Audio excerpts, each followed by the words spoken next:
Hello everyone, this is Witchy Words, the podcast about the manga and hopefully anime Majo Tensen, also known as the War of Greedy Witches. This is a first in this series. Those who know me are probably familiar with Record of Ragnatalk, the podcast about the manga and anime Record of Ragnatalk, but I wanted to branch out. I love tournament manga, I love historical fiction, I love beautiful anime people, and this manga combines all of it.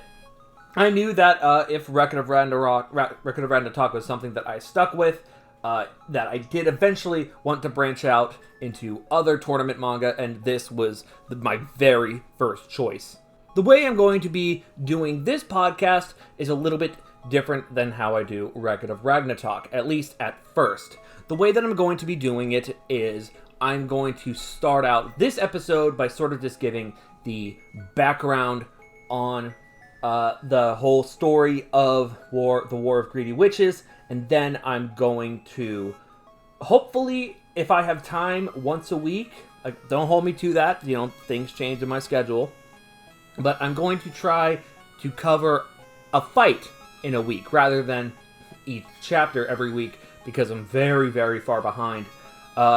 So I'm going to be doing one fight per week, covering that until we reach the point where I can no longer cover full fights and cover just chapters, and then I will do the monthly releases after that.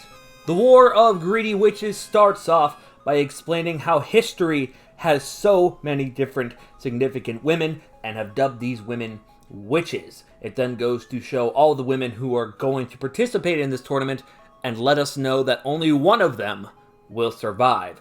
We are then introduced to the protagonist, seemingly, and the first witch of the series, Joan of Arc. After going into her backstory and explaining what happens with her in her life in a very simplified version of the true events, we see that Joan of Arc, if you know her story, she gets ultimately executed. During her execution, time is seemingly stopped, and she's introduced to two demons. The demons are Lilith and Lilim.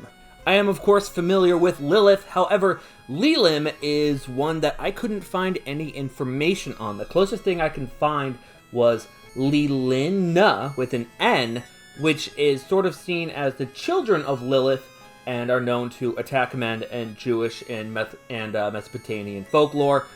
But I think Lilim, might have gotten inspired by that, but ultimately seems to be sort of an OC. She is then asked if she has any desires, and she honestly doesn't really. But they let her know that she has been chosen for a very special kind of tournament. With the contract complete, we are introduced to sort of the kingpin of this whole operation, Agrat Bat Malat. I apologize if I pronounced that wrong. And she is the queen of demons in Jewish folklore.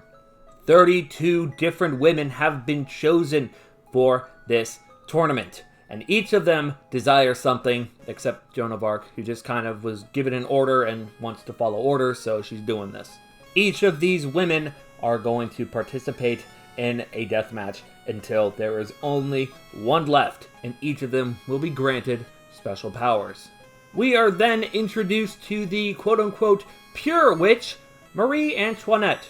She's a bit too mouthy to Agrat, so Lilith and Lilim summon a demon, and that is when Marie Antoinette uses her power to put the beast in a guillotine and decapitate it.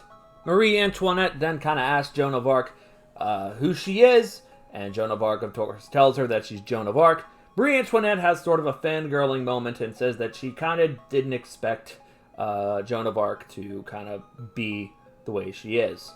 Marie Antoinette kind of lays into Joan of Arc until she is interrupted by the mighty witch Tome Gozen. The demons step in and sort of say, hey, let's not kill each other yet, you guys gotta kill each other. They then show the tournament bracket, starting with Tome Gozen versus Elizabeth Bathory. It is then revealed that Joan of Arc has a desire that the demons simply didn't see. Agrat says that Joan of Arc's desire is to be a witch. So, for the starting chapter of the War of Greedy Witches, I think this is pretty good.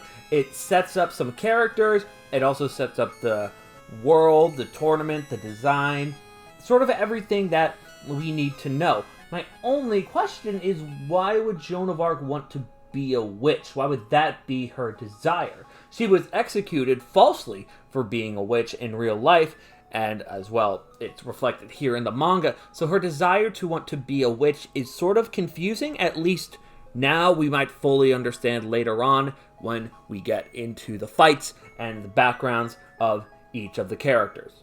So, what do you guys think of the manga? What do you guys think of me sort of covering this series? And what do you think is sort of going to happen? Who do you think the winner's going to be of the whole thing? I mean, we got 32 combatants and only one of them can win. It's sort of setting it up for Joan of Arc to be the winner. But I honestly feel like that's too predictable and they're going to kind of try something else. But that's just me. Let me know what you guys think. Thank you for listening.